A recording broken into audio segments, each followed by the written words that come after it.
ये बात SCO summit से क्लियर हो गई, दोनों नेताओं की समझ में आ गया। मोदी की समझ में मेरा मानना है पहले से आ रहा था, शी जिनपिंग गलतफहमी में थे, उनकी गलतफहमी दूर हो गई।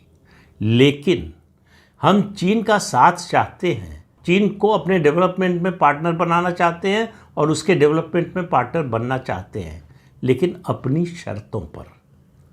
और ये बात एक बार नहीं, पिछले ही कुछ एससीओ समिट से कुछ दिन पहले और एससीओ समिट के दौरान प्रधानमंत्री नरेंद्र मोदी ने चीन के सामने बहुत स्पष्ट कर दी।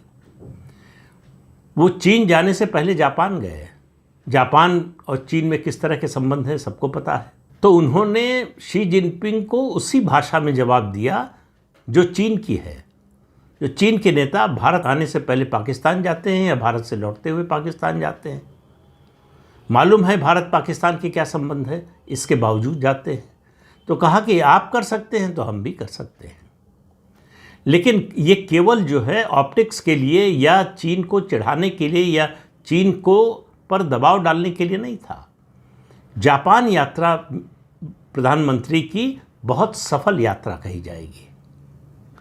बड़े पैमाने पर समझौते हुए 5 लाख स्किल्ड और टैलेंटेड लोगों के आदान प्रदान का, आवाजाही का समझौता हुआ। इतना बड़ा समझौता इससे पहले जापान के साथ नहीं हुआ था। और ध्यान दीजिए, ऐसे समय में हुआ है जब अमेरिका H1B वीज़ा को लेकर तरह तरह के नखरे दिखा रहा है, कटौती कर रहा है, उन पर ज़्यादा टैक्स लगा रहा है या पैसा लगा रहा है।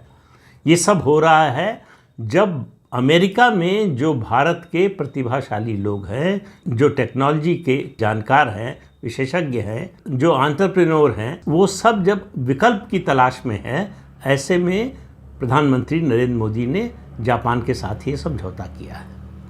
साथ ही ये तय हुआ कि जापान और भारत के बीच में NSA यानी नेशनल सिक्योरिटी एडवाइज़र के लेवल की बैठक वार्षिक होगी, हर साल होगी। वो उसको एक स्ट्रक्चर्ड रूप दे दिया और फिर कहा एशिया पैसिफिक में कोएर्शन की राजनीति नहीं चलेगी, कोएर्शन की नीति नहीं चलेगी। और इस क्षेत्र में भारत और जापान के सुरक्षा के सरोकार हैं, उनका ध्यान रखना पड़ेगा। चीन का नाम नहीं लिया, लेकिन इशारा चीन की ओर ही था कि चीन को इसका ध्यान रखना पड़ेगा। शी जिनपिंग और प्रधानमंत्री नरेंद्र मोदी की मुलाकात पर पूरी दुनिया की नज़र थी, अमेरिका की, यूरोप की और उसके अलावा बहुत से देशों की, ग्लोबल साउथ के देशों की, कि ये दोस्ती या ये संबंध में सुधार कैसे आगे बढ़ता है। तो ये बराबरी के स्तर की बात हुई।